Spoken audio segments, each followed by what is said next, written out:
Nabi Muhammad tumbuh dalam keadaan yang sangat mengagumkan. Tumbuhnya satu hari Nabi Muhammad bagaikan bayi-bayi yang lain 1 bulan. Pertumbuhan 1 bulan Nabi Muhammad SAW ibarat pertumbuhan bayi-bayi yang 1 tahun. Sehingga Nabi Muhammad sangat bongsor sekali. Nabi Muhammad sehat sampai setelah lebih dari 1 tahun, 2 tahun tinggal bersama dengan Halimatus Sa'diyah, penuh kasih sayang. Dan banyak lagi di buku-buku sejarah, kitab-kitab bagaimana keagungan yang Allah tunjukkan terhadap Nabi Muhammad SAW kepada Halimah, keluarganya dan orang-orang yang ada di Taif, tentang keberkahan Rasul SAW di sana. Banyak disebutkan. Alhasil singkatnya, pada saat Nabi Muhammad SAW kemudian berusia 2 tahun, maka Nabi Muhammad sedang bermain dengan saudaranya. Yang namanya anak kecil, main di halaman.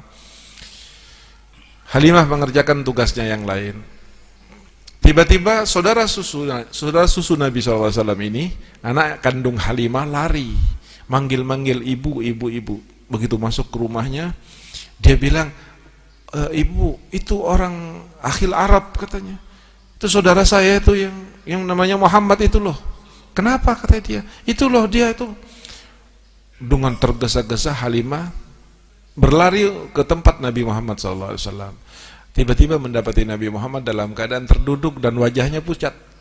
Nabi Muhammad duduk selonjor, wajah beliau pucat, didekap oleh Siti Halimah, dipeluk oleh Siti Halimah, lalu dibawa lari masuk ke dalam rumahnya. Ditanya, kenapa? Muhammad kenapa?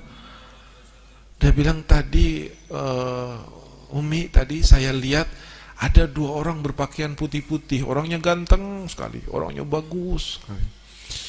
Lalu ketika mendekati saya, yang satu bilang, ahwa, apakah ini orang yang kita cari? Yang satu lagi mengangguk. Lalu disamperin Nabi SAW. Kemudian Nabi Muhammad diambil, diterlentangkan. Begitu Nabi Muhammad diterlentangkan, tiba-tiba dibedah dan perutnya Nabi SAW. Dibedah perutnya Nabi, perutku dibelah wahai Umi, katanya dia. Setelah itu diapain kamu? Diambil sesuatu dari dalam. Saya nggak tahu apa yang diambil. Terus malaikat yang satu yang bawa panci bagus itu, ada airnya, mencuci dari dalam itu apa yang dicuci sama dia. Terus dimasukkan lagi, lalu kemudian saya didudukkan, lalu dia meninggalkan saya. Dan ini adalah haditsatu syaqqis sadri. Kejadian malaikat membelah dadanya Rasulullah SAW yang pertama kalinya. Karena pembelahan dadah Nabi ada beberapa kali. Dalam beberapa riwayat disebutkan saat beliau berusia 2 tahun, saat beliau akan menerima wahyu, dan saat beliau akan diberangkatkan Isra dan Mi'raj.